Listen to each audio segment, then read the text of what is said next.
All right, let's break down something that seems super simple, but for some reason always gives us a moment of pause.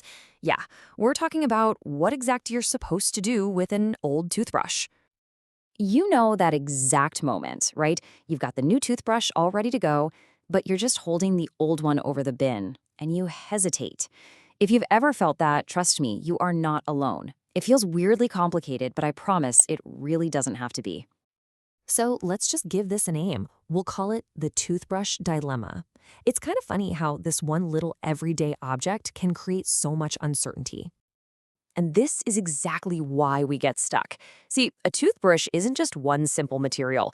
It's got that plastic handle and those nylon bristles all fused together, which makes recycling a big question mark.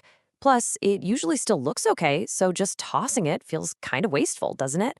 And honestly, who's really sure which bin it belongs in? But it's not just about waste. There are some actual hidden concerns here.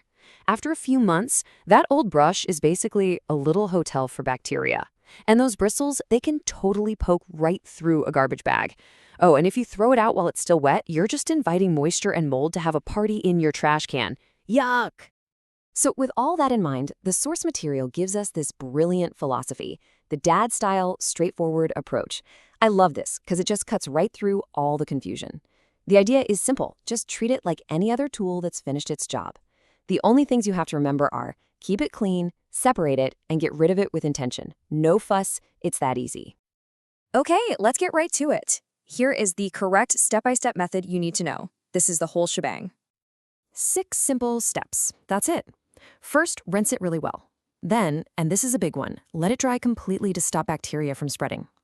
Step 3, if you can, snap the head off. If you can't, don't sweat it.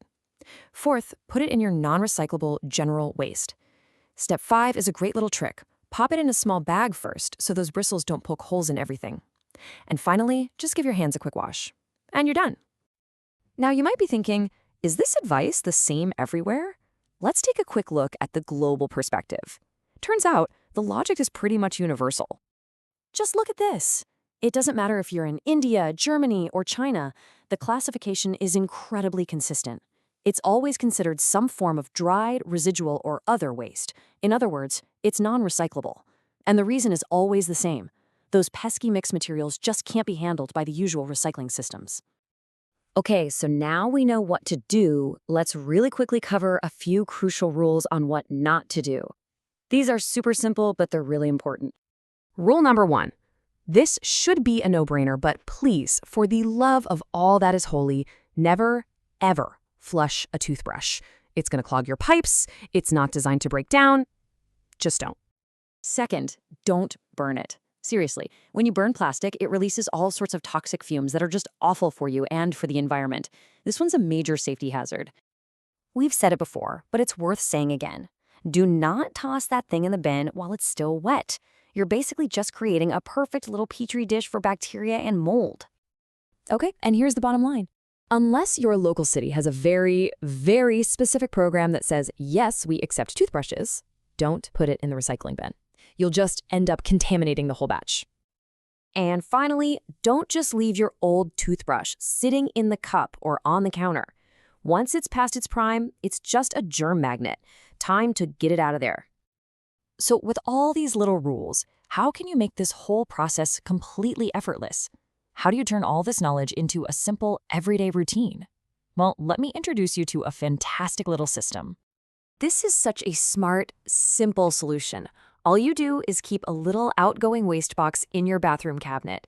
As the month goes on, you just toss your old toothbrushes, empty toothpaste tubes, and any other finished bottles in there. Then, just once a month, you take 60 seconds to sort that one small box. It totally transforms a random chore into a super easy, organized habit. And that kind of leaves us with one final thought, doesn't it? We just took a confusing little task and turned it into a simple, one-minute habit. So it makes you wonder, what other small, overlooked things in our homes could we streamline to make a real difference in our daily lives? Definitely something to think about.